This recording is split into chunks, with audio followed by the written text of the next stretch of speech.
Welcome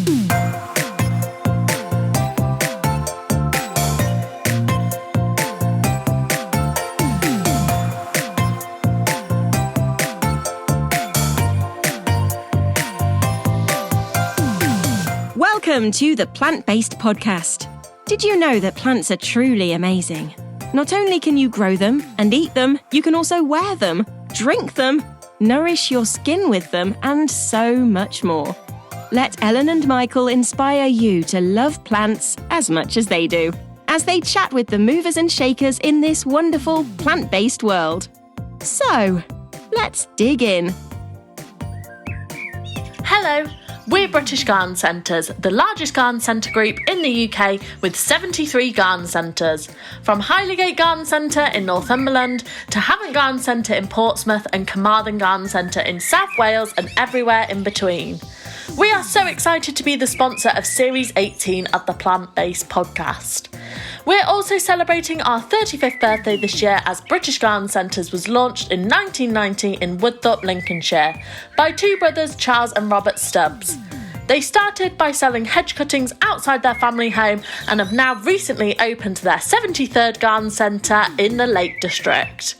We aim to provide you with great plants and gardening products at affordable prices with a first-class service delivered by a passionate team. Follow us on our journey on social media at British Garden Centres and find us online at britishgardencentres.com, where you can also shop online and get 10% off with the code PLANTS10. Let's keep Britain growing. Code expires on the 30th of June and gives 10% off everything excluding clearance and gift cards.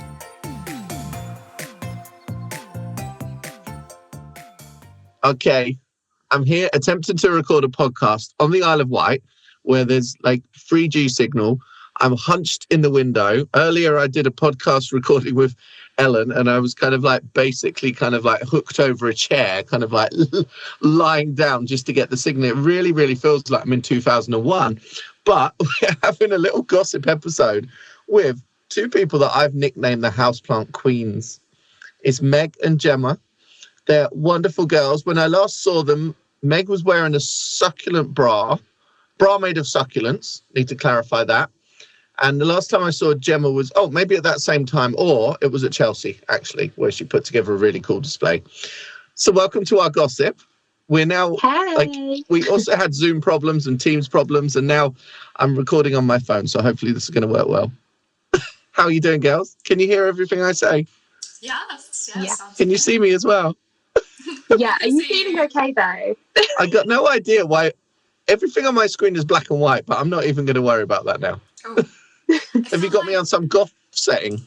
I feel like the world is not wanting us to do this right now. Like, everything is against us. It does We not should want take to the know hint. the Oh my gosh. I can't believe you're not even seeing us in colour. We're such colour. It's mad, honestly. But Meg, to be honest, you've got a really professional mic in front of you. You've got a tripod behind you. You've got headphones. You look the most like a podcaster out of all of us. Quite professional. I haven't set up a podcast, I have to say. I like this microphone because it's so good for doing voiceovers. And it's really good for attaching to my camera because I take so much video on houseplants and various other things with the YPHA, all sorts of things. I just released a video literally a few hours ago with this new series that I'm doing called Death Grow, where we talk about dying houseplants and the death of houseplants, like literal death, where I interview regular people and also people that generally collect houseplants. Regular people with a normal houseplant obsession, and then there's the houseplant extreme people, such as me and possibly Gemma, although hers seem to be more, spread out, so it doesn't seem as bad. Mine are all in my bum. Yeah, there's a reason for that, by the way. Camaraderie. You are always creating so much content, Meg, honestly. But I think for the podcast listeners, we need to kind of introduce you ladies top line. So what would be your top line introduction? Meg, describe yourself in no more than 10 words. Tricky. All right, 5.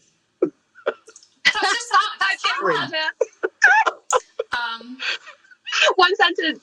Sorry, I'm just like stealing the show here. You are. You go finish your noodles.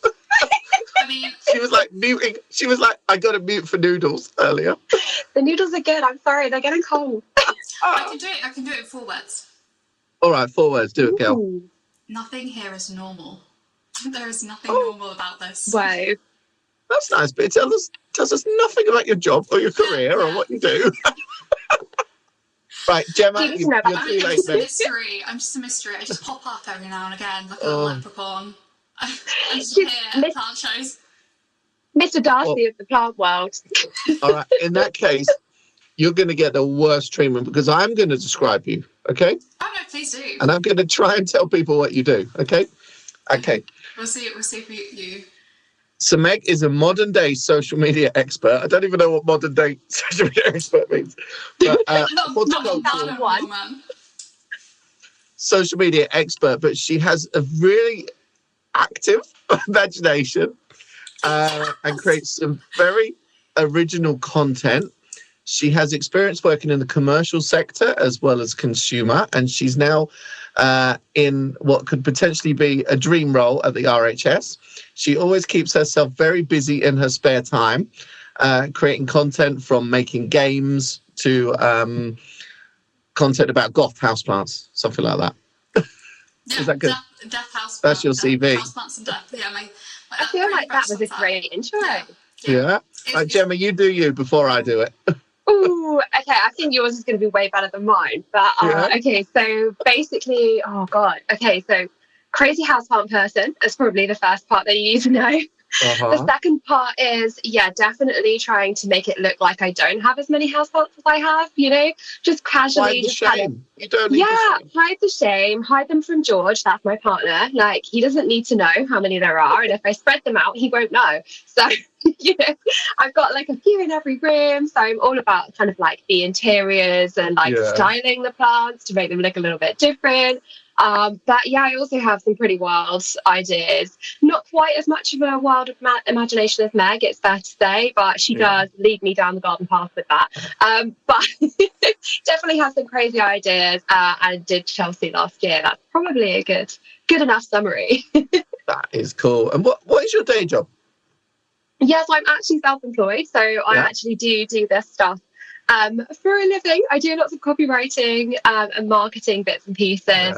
So my kind of like what I'm working on at the moment is building the plant parlour, which is my brand, into something which is a little bit more sustainable as a business, kind of longer term. So watch out, Mr. Perry, I'm coming for you. Oh, ding dong. And Meg, what is your day job in case I didn't describe it well enough? So I basically market an app that helps people garden. So like beginner gardeners, amateur gardeners, it can send you care tips, it can identify plants just by taking the photo of them, and we're constantly adding new features to it, so it's quite exciting. Especially I love looking at the tech space and what we can use from the tech world in like augmented reality, virtual reality. Can we get that in the app somehow? Yes, it is possible. Maybe in a few years' time, but it's going that trajectory. Like, how can we really help people with their houseplants and have a little companion in their pocket? That is not just so houseplants, garden plants, all plants. But all plants. All plants, yeah. That's amazing. But you guys, like, because you are the houseplant queens, but where did you meet and when and how? There must be a story. Yeah, it's actually quite a funny story, isn't it, Meg? Like, well, basically, like, I accosted Meg is the bottom line. So I don't even know if Meg probably knew who I was, actually. Did you even know who I was when I approached you? Yeah, I was so annoyed. Not even pretending. She's like, no. I sought Meg out, literally. It was terrifying. And here she is. Somehow we ended up being friends and she didn't think I was some crazy stalker. But yeah, basically, I saw Meg's work with the Young People in Horticulture Association, and Meg does lots of their social media. So I'd seen some really funny reels that she created, and she'd shared loads of photos with the YPHA. So because I knew some of the other members and I joined, they kind of said, oh, that's Meg who does our social media, when I'd asked about it. So I was basically waiting for an opportunity to try and jump on Meg, to try and speak to Meg. Meg's looking really freaked out right now. I don't even know if she knows the story. So, so you chose her. You chose her to be your friend. Sort her out. She's the chosen one. Yeah. Oh my God, that is cute. she was smashing the socials. So, you know, like I was like, I need to know this girl. Like she is doing so good. So yeah, we met. She does. Yeah. She's so original as well. Like you said, like her content is so unusual, for want of a better word. And authentic. It's very authentic. She is just herself. Yeah, now we've said unusual, then what? Give us some examples of your unusual content. Why don't you tell the podcast listeners what we did that day when we met? Like where did we go? What did we do? Well, we met at Q for the first time in real life. And because you'd met on the internet. We've met on the internet, and that's how all, that's very 90s. She could have been a catfish. Start, you know. Yeah, I could have been a catfish, yeah. You could have been a horticultural catfish. I could. I am, by the way.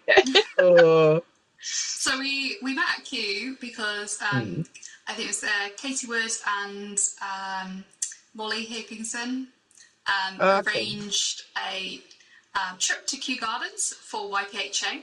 So we went along and we immediately saw each other outside of Kew Gardens and clocked it and immediately went straight into the hug.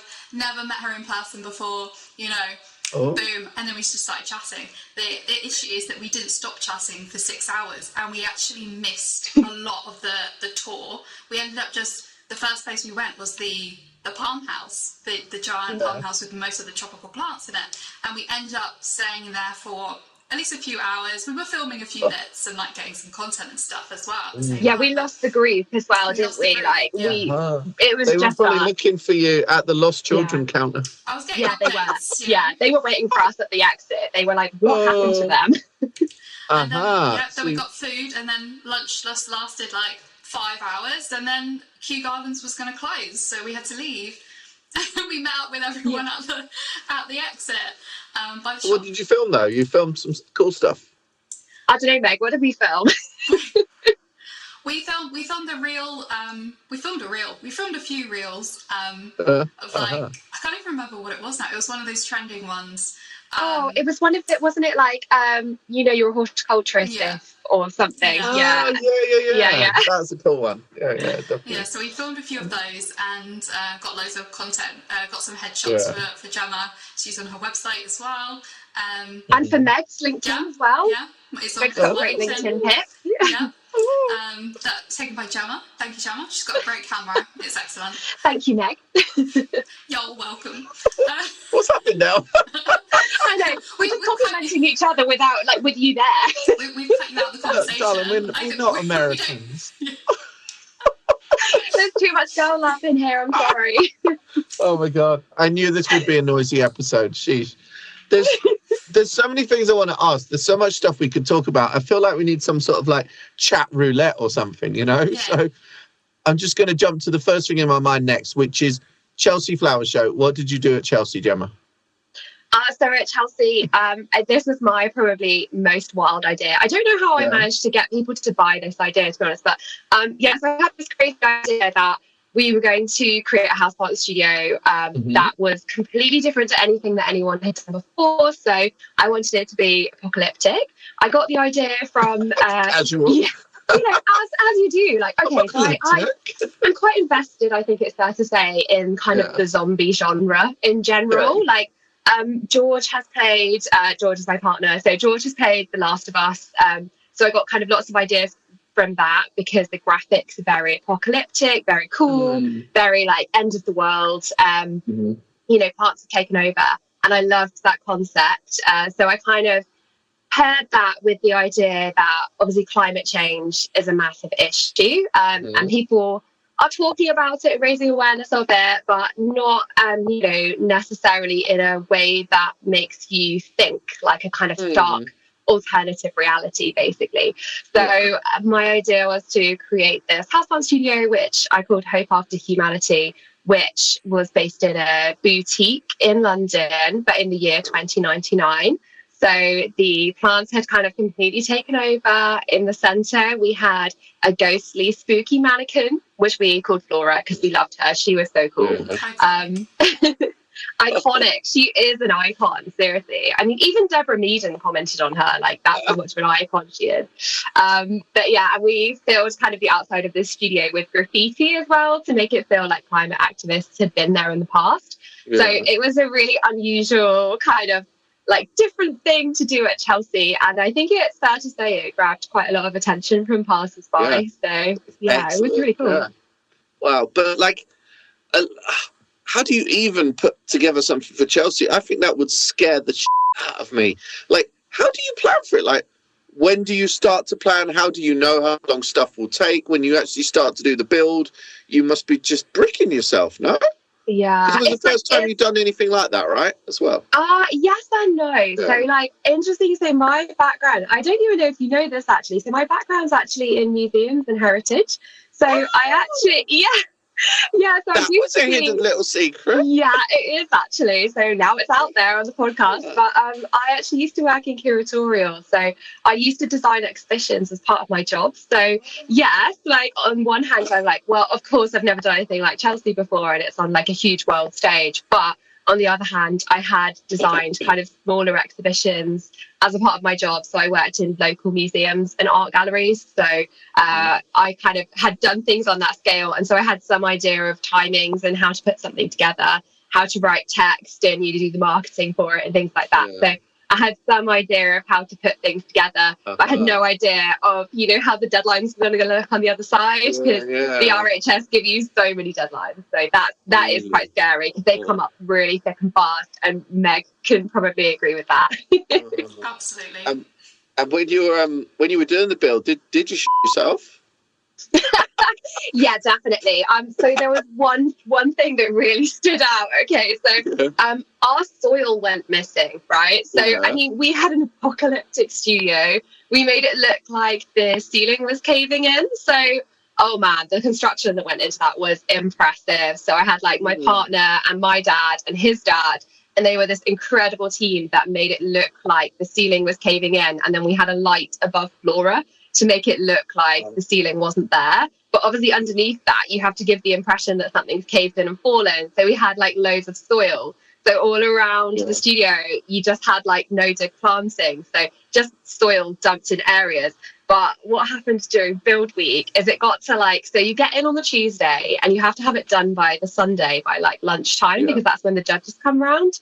And it's not a long time actually to put things together. So it was like, and we did all the construction work, which a lot of houseplant studio designers don't do. They just kind of put furniture in there and then they're done, and that's great. We had 2 days of construction work to actually build a ceiling that was a full ceiling. So it was a lot of work. But by the time we got to Thursday, we were actually ready to put the plants in. Only I turned up and there was no soil. We had ordered a 1-ton bag of soil, right? And we had dragged it from the Great Pavilion on one side of Chelsea Flower Show all the way over to the houseplant studios, which are in Ranelagh Gardens, so right over the other side. And I got there and I was like, guys, where's the soil? And nobody knew where our soil was. And I'm not joking, a 1-ton bag of soil, that is a lot of soil to go missing, right? That was a very, very stressful day. I managed to locate the soil. It was in someone else's planters. No way. How could you tell? How did you identify the soil? Because I sought them out, and then I was like, excuse me, have you taken my soil? And they were like, what soil? And I was like, the soil that was there. And they were like, oh, I thought that was our soil. And I was like, did you? Oh, no really? Way. So they actually nicked our soil. They did own up to it, and they did apologize. But I mean, when at Chelsea, like, how do you just get hold of another bag of 1-ton soil? So actually it was the RHS that came to the rescue, and it made our exhibit even more sustainable, which we were aiming for anyway, because we completely reused everything as much as possible.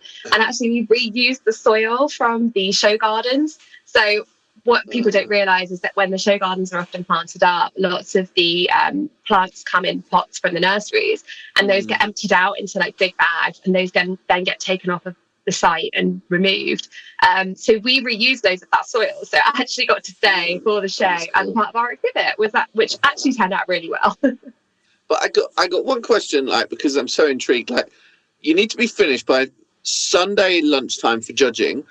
What actual time did you finish? Like, because when you watch TV on these kind of like game shows or challenges, they always finish like 1 minute to go. Is it really like that in real life or what? Yeah, ours was 100%. Yeah, it was literally terrifying. Yeah, I turned into like a demon monster. I was like, like if you imagine like a bridezilla, like that's probably how I felt like in the last like 1 hour of that time. Yeah, it was very stressful. We were still like lots of our exhibit was covered in like layers of moss. So we had like soil, which was then covered with moss.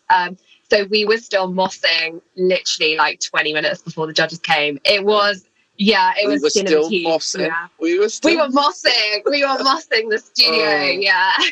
That sounds crazy, but super cool.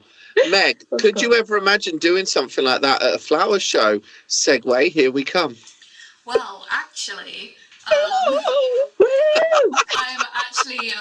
I have an installation at the Malvern Spring Festival this year, and it's called Neoflora, and I'm doing it with John Tallis from Outdoor Living Gardens, who I met through the White He did Show. something with Lily, didn't he? Gardens World Life. Yeah, he's done a lot of RHS show gardens and BBC Gardens World show gardens, and he's kind of like branching out into the more houseplant sphere and more interior gardening. And have you done anything like this before? Oh no. So are you shitting yourself? Yeah. But sometimes it's good, you know. I do like try and do something every month that I'm like scared of, you know, because you get there, you make it happen, and you will. Well, you never know what you can do until you do it, and so this is definitely a learning experience. But you know what? It's been really fun to do like the design work. So the installation is based on a teenager's bedroom, and it's more of like a metaphor for their mind. So it's going to be like cluttered, it's a bit of disarray, and we're going to have lots of neon lighting, very arcane TV show inspired aesthetic, with like pink hues, bright neons and stuff like that, to make it a bit more cool and appealing to younger people. Wow.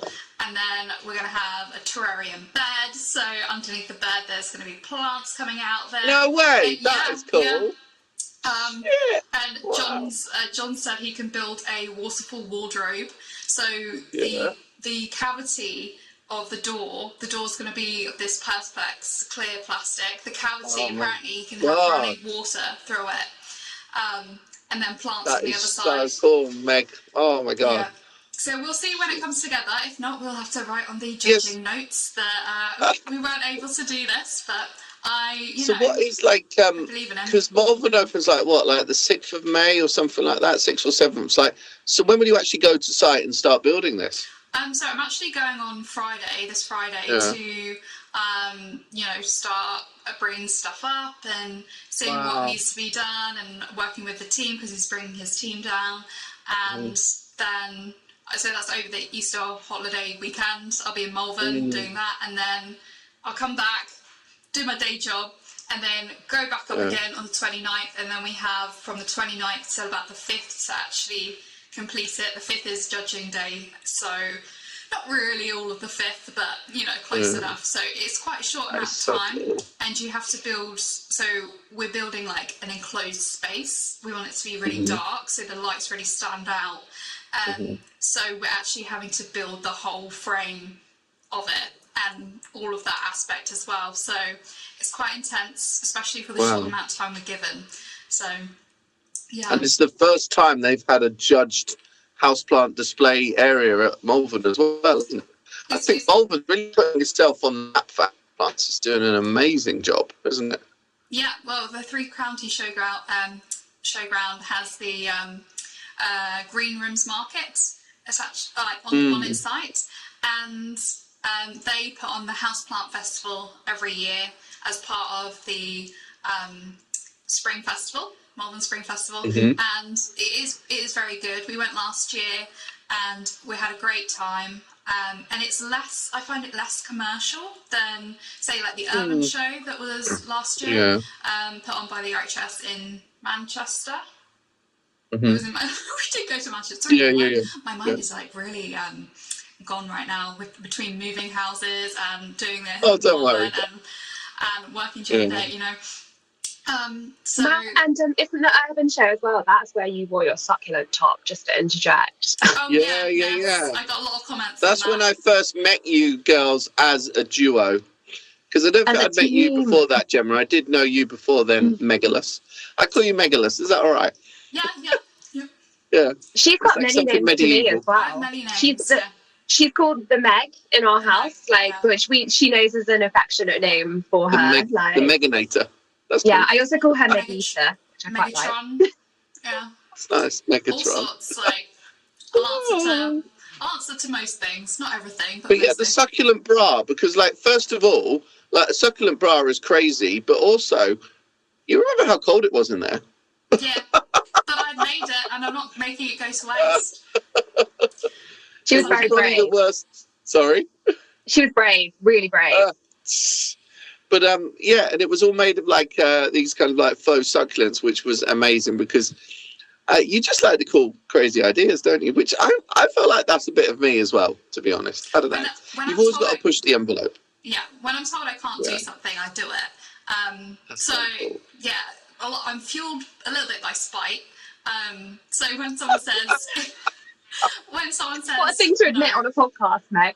I mean, it's that proving that you can do something. When people think, oh no, or just brush you off and stuff. So you can have these crazy ideas. You can have a terrarium bed. You can have a waterfall wardrobe. Plus, like, why not?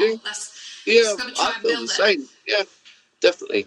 But like, is that part of why you wanted to do this display at Malvern? Like, why? Yeah. I know it sounds really basic, but why do you want to do a display at Malvern? It all came about because I just really wanted to challenge myself at the start. And me and John met in a pub after Parliament because we were at Parliament talking about YPHA. And so we met at the pub and I mentioned, this has just come out and they're getting applications in. We don't know if we can do a YPHA one because of like health and safety and all of that. But I really want to do it. And he was like, you know what, let's just do it. I was like, sure. He's like, yeah, let's go for it. He was really encouraging. And I wouldn't have been able to do it without him. He's like doing the whole build. And he's really helped me like with, you know, the process and stuff. So, yeah, that's part of the reason I wanted to do it. And then the other reason why is to get more people into horticulture, which is what I do through the YPHA anyway.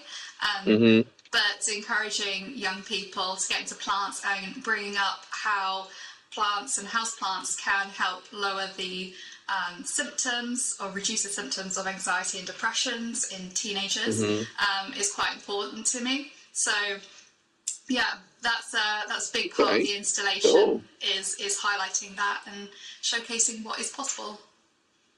I think also for listeners, I really want to ask because, like, you're both quite young. Like probably around 21 sort of thing. You're so flattering. But like, because when I was younger, it was really, I felt so odd that I wanted to work with houseplants because nobody else was even ever considering that. When you were younger, did you want to work with houseplants?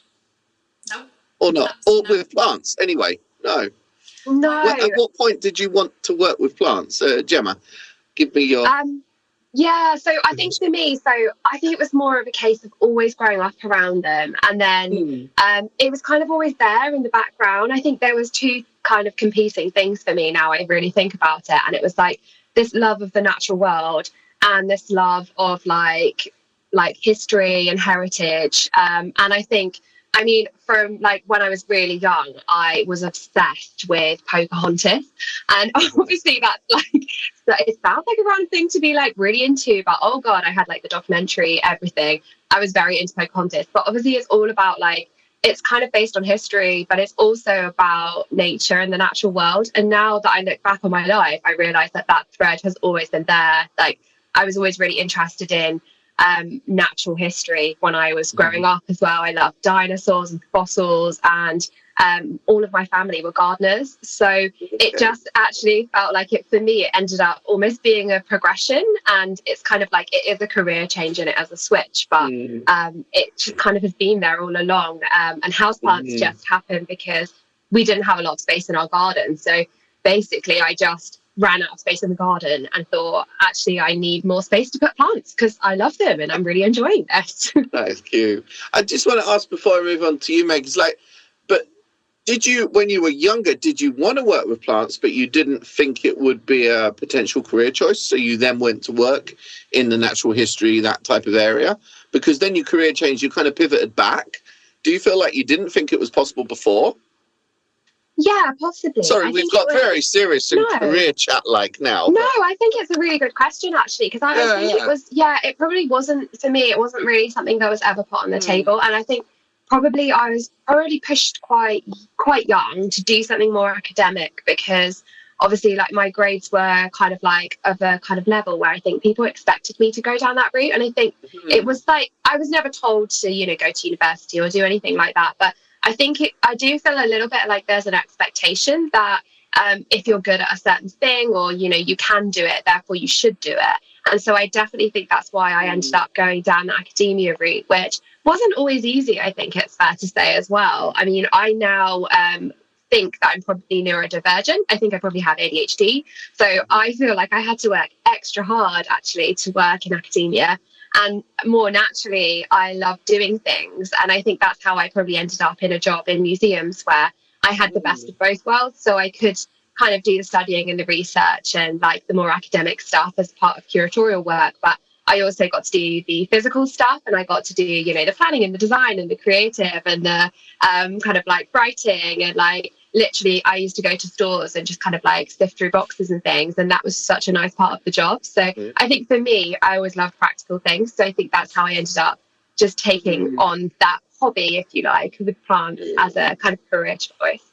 But I guess also at the same time, horticulture was changing and evolving, and now it really is. It feels like, I don't know if the outside world realizes, but it feels like a real key industry now. There is a lot of cool stuff. There's a lot of good commercial stuff as well as ground root stuff. So it does, like, would you now feel like your career is like sustainable? Because a lot of people might be, oh, you can't earn money like doing stuff about plants or writing about plants. Like, what would you say to someone that came at you with that?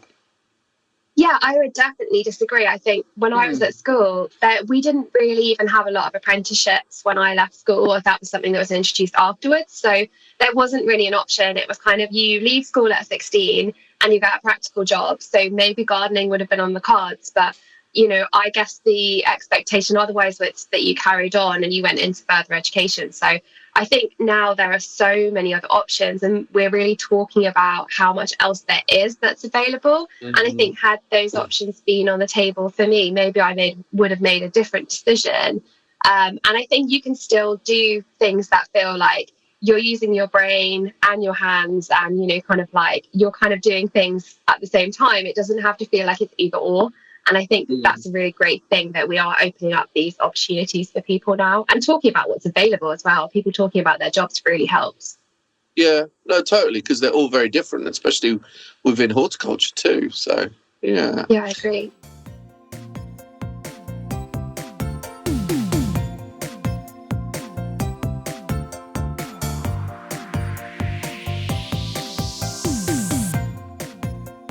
Meg, how about you? Like, did you want to work with plants when you were young? No. No. Oh, what? No. That's a mic drop. No, I didn't. It wasn't until I had my first plant. Well, that's a lie. Okay, I'll take it back. So I didn't want to work with plants. I wanted to do all sorts. I wanted to be on TV. I wanted to do acting. I wanted to write books. I wanted to do quite a lot of the creative industries, actually. And at one point, I wanted to be a caterpillar, but we won't go into that. And that's cool. we at home, we have my parents, they do a lot of gardening and they do a lot of plants. So I've grown up around plants, and I was very lucky to have a garden where we could grow vegetables in and flowers and things like that. But it wasn't until 2016 at uni when one of my houseplants gifted me this succulent, and I wasn't really too into it, but it's a nice gesture. It's for Christmas, and so they're pretty easy to stay alive. So on my shelf it went, and someone else saw that. My birthday's not long after Christmas, and thought, you know what, she likes succulents, so I'm going to get her a set of 3 mini Tesco cacti. And it just built from there, with people gifting me plants because they just didn't die. That's the great thing about succulents and cacti. They are pretty resilient if you don't water them. Yeah, absolutely. And then I just collected more and more, and by the end of my master's year, I had enough that I needed to actually hire a van to get all my stuff back home.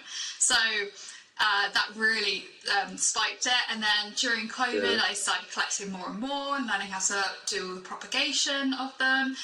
And not long after COVID, I got a job at the local plant nursery, and then learned how to propagate even more ways, and like divisions and micro propagation, all of that kind of thing, and how our plants grown on a commercial scale, the plant breeding side of it, all of that kind of really exciting stuff. And I'd created some social media accounts for my plants, and that really, I don't know, I really liked showcasing what I was doing, even though some of them, it's a little bit mad, it's a bit random. It's not always aesthetic. Like, a lot of my plants die if I don't water them. I mean, pretty much all of them would die if I didn't water them. But I like showcasing that, you know, like the other side of things, and real life. It's okay if your plants die, you know. They're a bit crispy around the edges. Like, just get into plants, just try. That's all you can do. And also, like, I always try and stress to people, they're so hard on themselves with houseplants. I'm thinking about it. I'm trying to explain to them, like, most houseplants that you grow would be happier in a rainforest than in your house. Do you know what I mean? So, like, already, like, cut yourself some slack, you know? And I always feel like houseplants are harder. Like, I always say to people, I genuinely believe it's harder to keep houseplants than to keep outdoor plants, because I started off as an outdoor don't want to be there at the end of the day. Exactly. Like in the outdoors, they get rain. Like, you don't have to remember to water them. They get rain. They're free draining. It goes into the ground, and all of these issues that come up with houseplants, you know, overwatering, underwatering, it could all be solved if they were outside, but we can't put them outside because they're not hardy. So there's a huge aspect with the commercial side as well that could be changed as well. You know, the amount of stress they go under from shipping from, a lot of them are from the Netherlands still. We get a lot from the UK, but that shipping process stresses them out. Then they're in a retail store, and then they're not looked after properly a lot of the time. So that stresses them out even more, and they might pick up bugs and stuff on the way. And by the time it gets to your house, it might already have root rot. It might already have a bug infestation, and people aren't necessarily educated by the suppliers or the retail stores on how to actually deal with those kind of problems. And, you know, they shouldn't be sold a product that has root rot or issues like that, because then it is damaging for their confidence, and they just will give up with plants quite quickly. They blame themselves, definitely. I really love, because like both of you guys have got a good awareness of what happens commercially, because I feel like that is quite unseen or uncelebrated sometimes, because commerciality is important. Obviously, it could be tidied up a little bit here and there, but we can't deny that it exists, you know? Yeah, Meg has a commercial background as well. So you worked in nurseries, didn't you? Yes, for 4 years, 3 years, 4 years. I can't remember. This was at Warburton's, right? Which is nursery, and then Far Plants. Yeah. So I worked at Far Plants as well as part of Warburton Nursery in their marketing department. But yeah, I was on the site propagating them, dispatching them, killing them in the skip if there was an issue.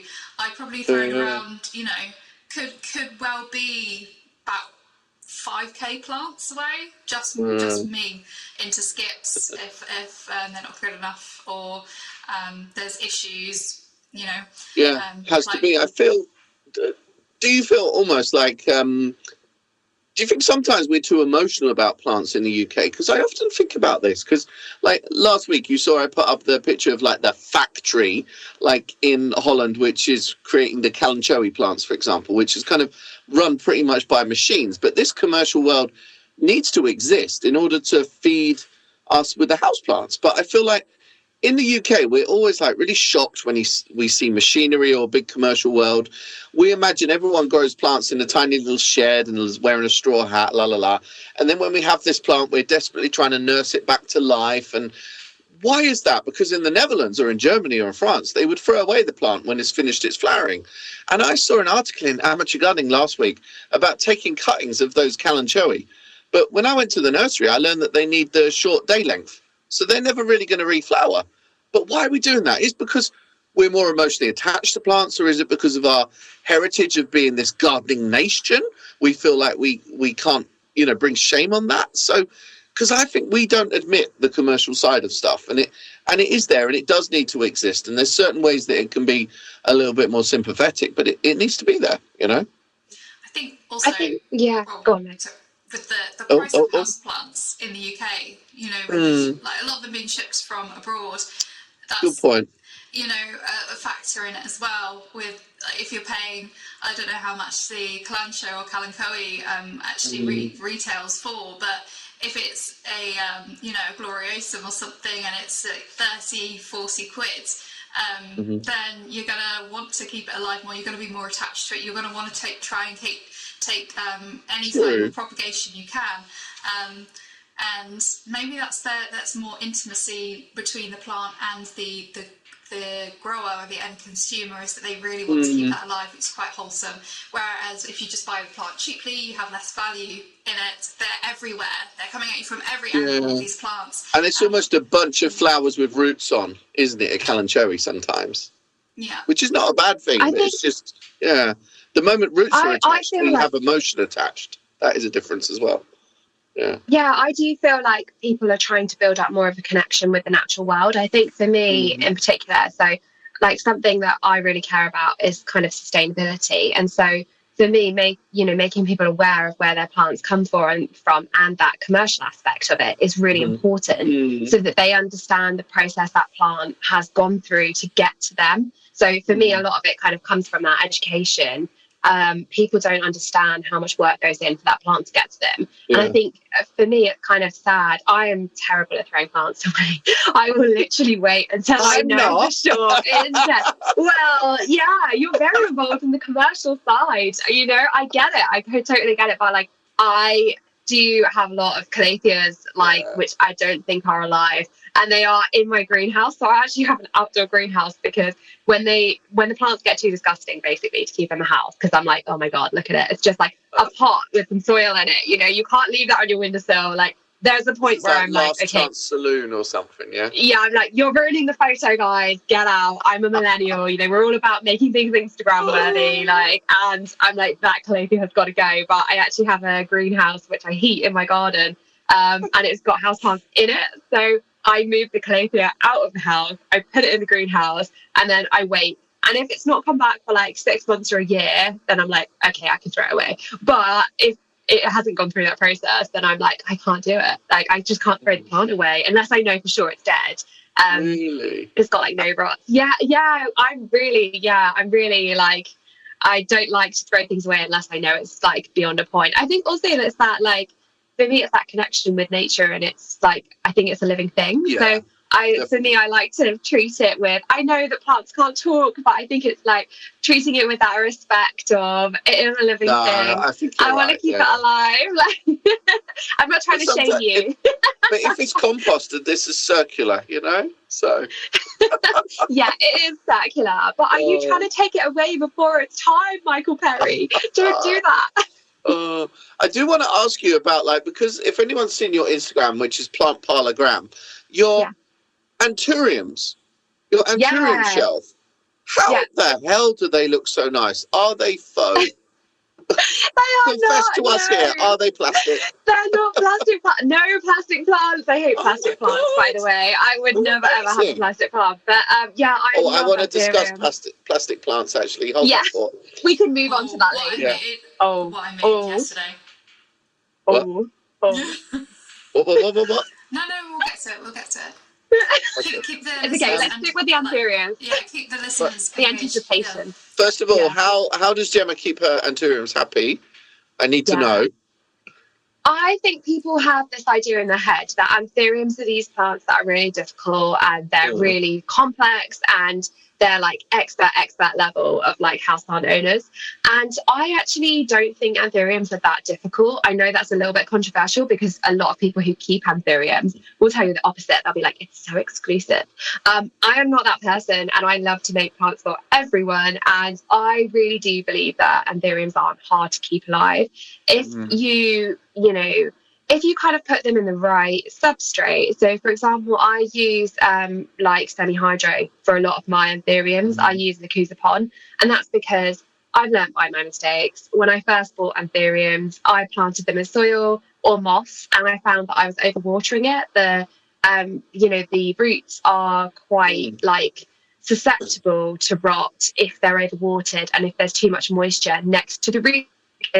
And back to thinking about that plant as it grows in the wild, and anthuriums are epiphytes, so they grow up trees. So they're actually a lot like orchids. They grow with their roots exposed a lot of the time, so they get lots of air circulation. It's very breathable. So when you try and put that into a domestic setting and you're trying to put it in soil, it doesn't really want to grow in soil. It wants kind of some air movement. So I use for a lot of my anthuriums Lacusapon, and that just is basically like, if you've ever seen it, which you probably have, it's like little rocks, and it just allows that water to drain all the way through. And I can see it coming out of the bottom, and I know I haven't overwatered the plants, which is great. So, but aren't you like scared because they're above your bed? I always look at the picture and I'm like, they might fall down one day and then you'll be covered in Lacusapon. Yeah, they're actually right above this phone call, actually. So they're actually in my study right now. So they're like right above my computer. No, if they fall down, George would be in a lot of trouble because he secured the shelves on the walls. So. But no, they get heavy, you know. So they are getting very big. It's true. They are getting very big. But yeah, it's amazing because they can grow really well in a domestic setting. A lot of people think you need like an IKEA greenhouse cabinet and you need special heating, special lights, special kind of like air circulation. And it simply isn't true. I'm sorry to say, it's a myth. Like maybe it's a myth that's perpetuated by people who want anthuriums to be exclusive. That's what I'm going for. But go get yourself an anthurium, everyone. But maybe it's also like, where was I? I think last week at the Gardenia event, Hugh Edwards was talking about there's like 100 ways to grow a potato. So sometimes a different method might work for someone that doesn't work for someone else. And I think that applies to houseplants, and maybe your house has got a different feeling or humidity or light, which then affects it as well. So I think there are always variables. That's the thing. So not everyone is going to do something the same way or have the same results. So, yeah, I definitely agree with that. And I think it's all about monitoring the plants as well to see how they react to the environment. I mean, a lot of my anthuriums were actually grown in our old house, and we had very different conditions to what we have in this house. So it was north facing. So I had grow lights on them all the time, just because we've literally got next to no light in the area they were kept. So I had grow lights, but in the new house, I have kind of put grow lights in place, but they don't really need them because the room they're now in is actually south facing. They're not on a south window facing wall, if that makes sense, but they get plenty of light, and they seem to really like it here. But I'm actually finding that because they get a lot more natural light, they actually dry out a lot faster. So for me, that's actually now become a problem because I wanted them to dry out in the old house, but now they're drying out so quick. I'm like, oh my gosh, I've got to water them like every few days, every week. And that's a lot of maintenance when you have a lot of really big plants. So but you're really in touch with them. Yeah. You can tell by the way I talk about them, right? I'm like, they're my babies. But I think I'm going to shatter all your dreams now, because let's talk about the artificial plants then. Go on, Meg. Oh, ding dong. Well, I mean, I have 2 artificial plants, so I can't really say much about people, shouldn't buy them because I've got 2, and they are for a reason. They're for a reason. I make plant pots, and I go to like trade fair places, and I just display them and I was originally using my plants from my own collection, but the stress of transporting them and having them move around a lot, they were just losing leaves, they were looking a bit manky, and so I got artificial ones, and that's the story with that. I don't like the way artificial plants smell, that's the main thing, but also, yes, we don't like the microplastics side of things, but I can't really speak much on this one because I do have to. So Gemma, take it away. Yeah, I don't like plastic plants. It goes down to obviously I mentioned, earlier about Hope After Humanity at Chelsea. The message was all about climate change and, how we are basically heating the world that we live in. But there's so much else going on alongside that. Our oceans are filled with plastic, and that's something that I think I'm constantly aware of. And I feel that younger generations are just that's going to affect them even more than it affects us. Scientists have already proven that, we have plastic in our brain. And that is quite a scary thought. Babies are being born with plastic. We have plastic in our brains. Plastic is everywhere. And I think for me, there's just an awareness that maybe we just don't need to produce more plastic, which is unnecessary. Horticulture is obviously an industry which produces a lot of plastic anyway. We have a lot of plastic nursery pots and things. Thankfully, we are developing ways to recycle that plastic and reuse it.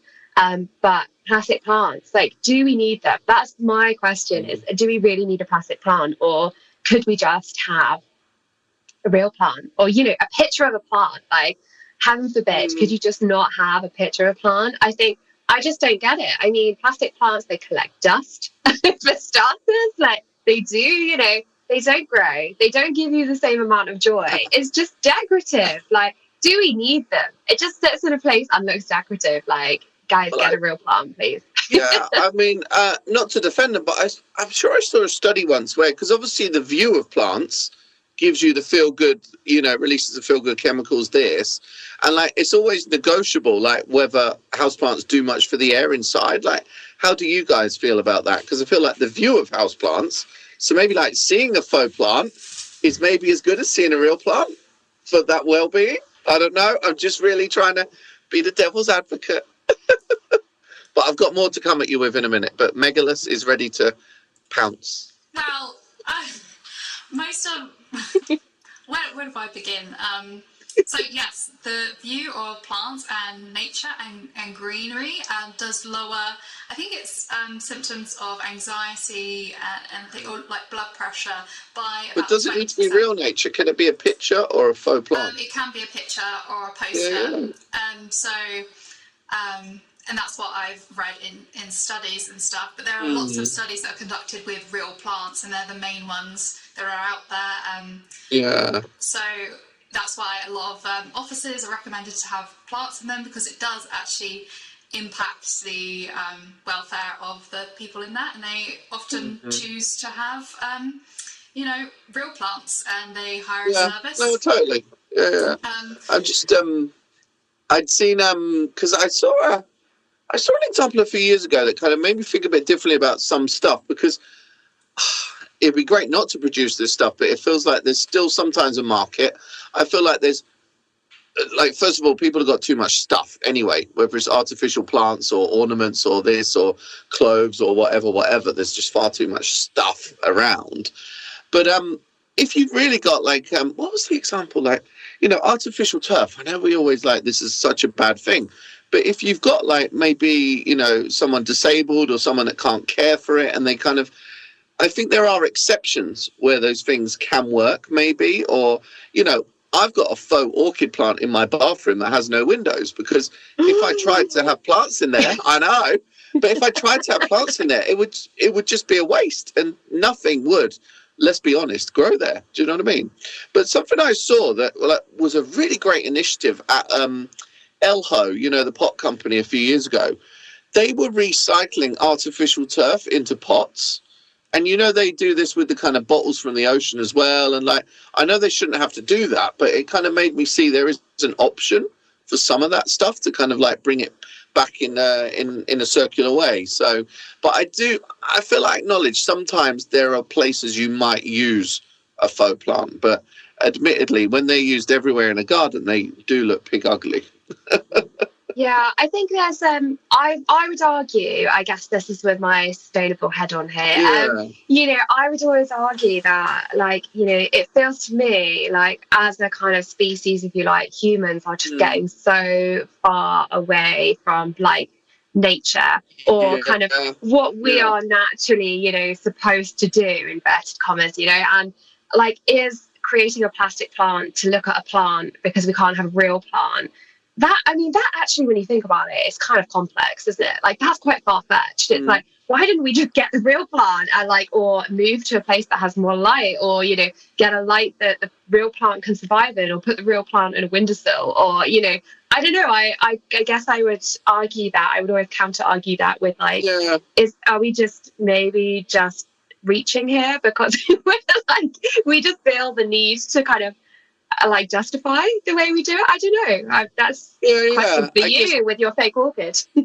I know, but I guess then the answer is to ban, plastic plants of any format, anywhere. But then also, I guess I could have another ornament or piece of item inside that is plastic but also useless. It doesn't have to look like a plant either. So it's really kind of like, I don't know, what about then? What about when you've got these kind of like faux plants made of paper, things like that? Because maybe there's some more sustainable kind of like materials that we can use, so people still aren't having to have real plants, but maybe I've seen really nice ones with like crepe paper, for example, which are quite realistic. So maybe that is an angle. I'm surprised no one's brought out a kind of material that does that yet, because that could be cool. Yeah, there's definitely people who do stuff like that. So I think, is it Nicole's Jungle? Is that right, Meg? Like, the paper ones, Yeah, she makes. Yeah, and she does subscription boxes, and so she kind of like creates like a design, and then she sends them out to her subscribers, I believe, and then people put them together, and they're like little mini paper plants. So I guess in that like situation, they're completely recyclable.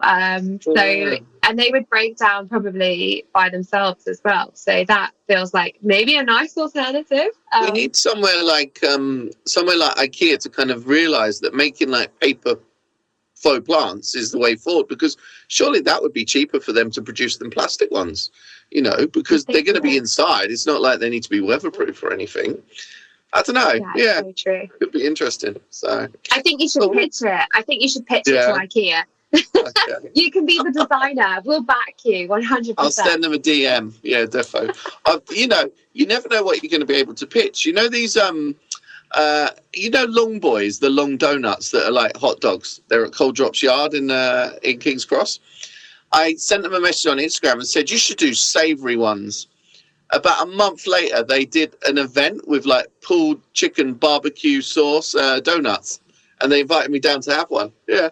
Did you enjoy it? Because I was like, you should do savoury ones. See, it goes back to what we started with. If you don't try, then you never know. Like, you've got to challenge yourself, put it out there into the ether. Yeah, I wonder that we must all like have the same juice in us, because like when I was like, I don't know, 16, 17, like I was always writing to companies asking for stuff. I didn't mind if they said yes or no, but if I didn't ask them, I had no chance of having a yes or a no. So I was always just like, just try it. So yeah, I'm really thankful to have that fire in me. So, and I can see you girls have got it as well. Definitely.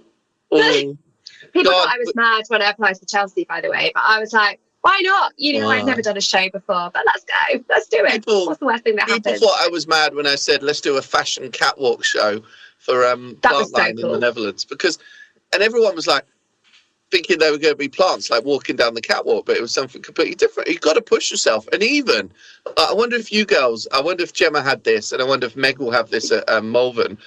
On the day when I was setting up this fashion show, this catwalk event, I was like, at least an hour of it was me muttering to myself, what are you doing? You can't do this. What? Jesus, what? Why did you say yes? Why did you do this? Why? About an hour's worth of that internalized, but you get through it. You push through it. You know what I mean? Yeah, you need that. Yeah. Oh, this is so cool. We nearly talked for an hour. Ellen's going to tell me off. Episode should be 40 minutes at least. You're going to have to edit us. I still got two really cool things I want to ask you girls about, because you're both kind of like really quite instrumental, cool word, in some very cool organisations that are out there at the minute. So Meg, you've been very involved with the YPHA. Tell us about that organisation and what they can offer listeners. So the Young People in Horticulture Associations aims to support and help people working and studying in horticulture who are under the age of 35. And they've come leaps and bounds. And sorry, I'm not laughing. You just switched it on like an advert. It was so cute. Oh, very impressive. I've got it down. Like mid-morning adverts on ITV. YPHA is an organisation. I can do it in the speak as well.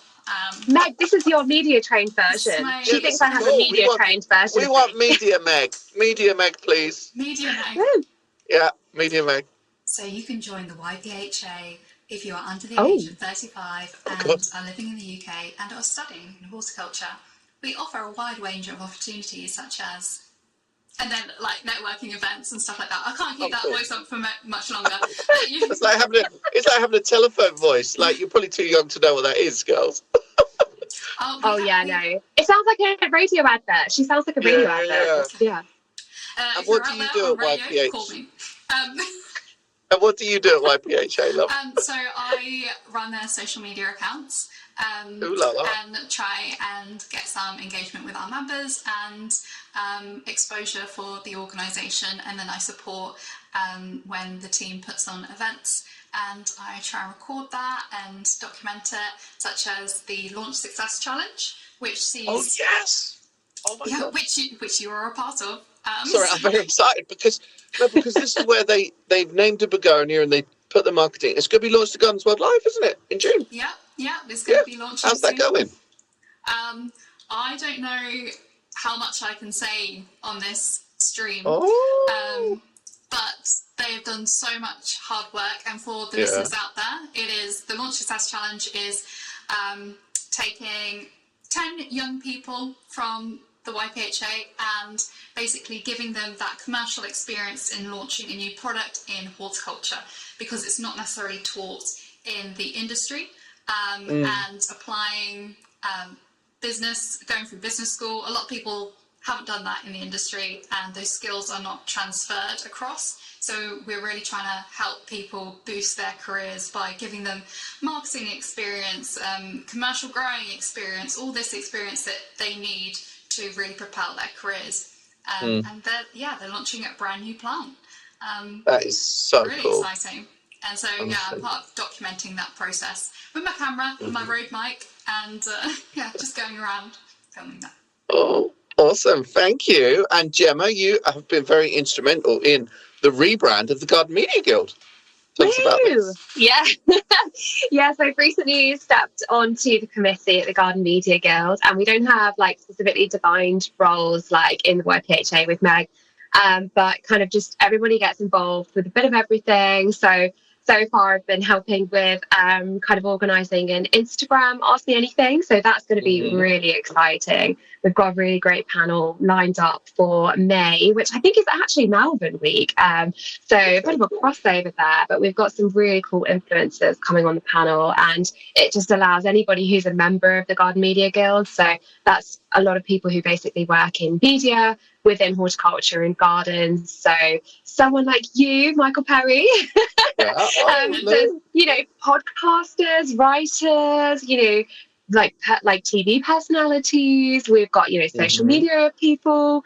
So we've got a really kind of vast range of members, people who've written books, people who haven't, just people who just kind of do a bit of different stuff, bit of everything. We put on these Ask Me Anythings so that they can kind of ask questions, find out about things, a little bit like with the YPHA actually, finding out about things that they don't know much about.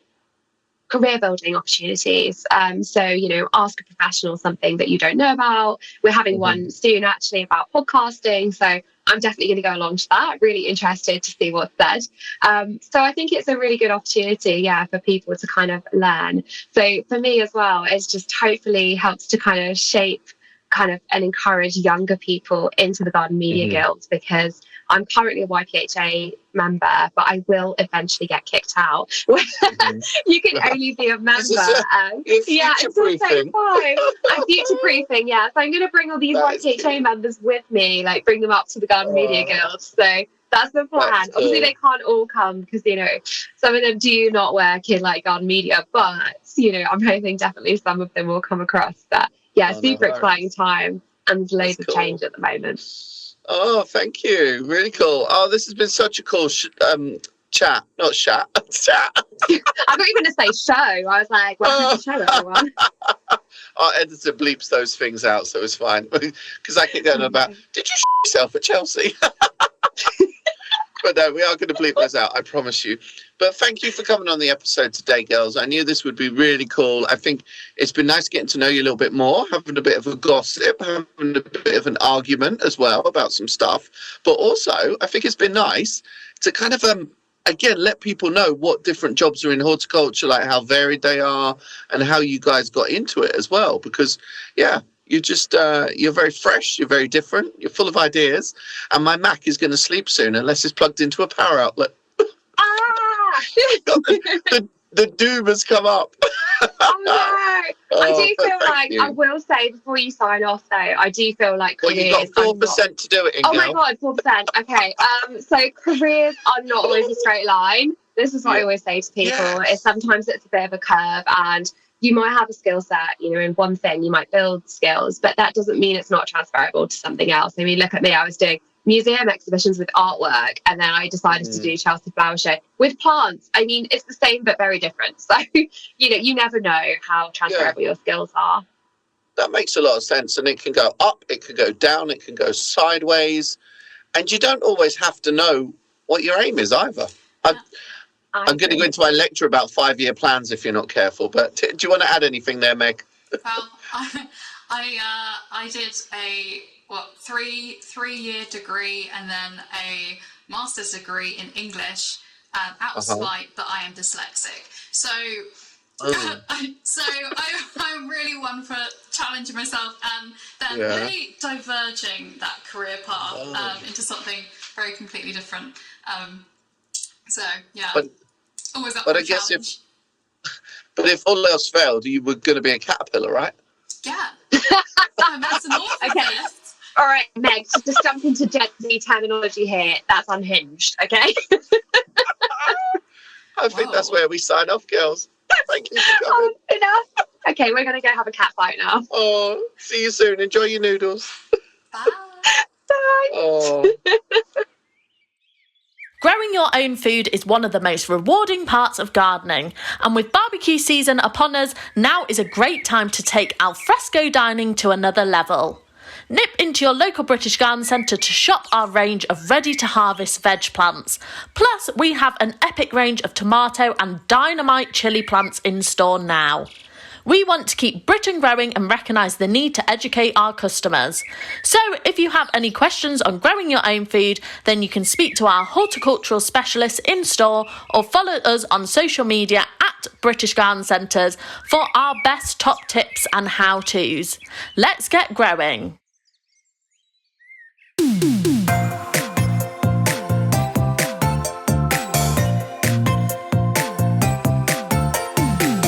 The music for the Plant-Based podcast is part of the song Grow by Mikey James, and our editor is Gareth Patch of Semi Echo.